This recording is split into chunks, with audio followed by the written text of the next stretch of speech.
ప్రారంభోత్సవ కార్యక్రమానికి ఈరోజు తెలంగాణ ప్రభుత్వం శంకుస్థాపనకు ఒక ప్రారంభోత్సవ కార్యక్రమాన్ని చేపట్టి ఈ కార్యక్రమంలో సహచర మంత్రివర్యులు కోమటిరెడ్డి వెంకటరెడ్డి గారు, మాజీ పిసిసి అధ్యక్షులు,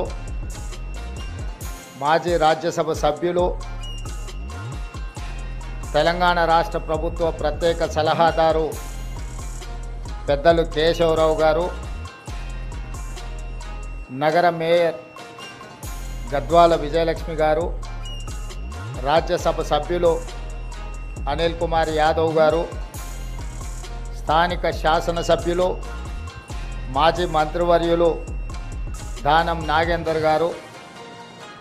విప్పు బీర్ల ఐలయ్య గారు, ఇతర షబీర్ అలీ గారు, సోదరుడు జగ్గారెడ్డి గారు, ఇతర ముఖ్యమైన నాయకులు, అధికారులు, ప్రధానంగా చీఫ్ సెక్రటరీ గారు, వేద పండితులు, పాత్రికేయ మిత్రులు ఈ యొక్క శుభకార్యానికి హాజరయ్యి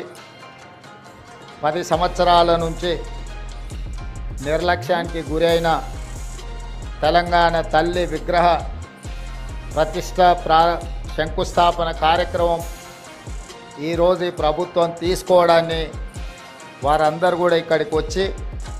ఈ ప్రభుత్వం చేపట్టిన కార్యక్రమానికి అండగా నిలబడ్డందుకు మనస్ఫూర్తిగా ధన్యవాదాలు. వాస్తవంగా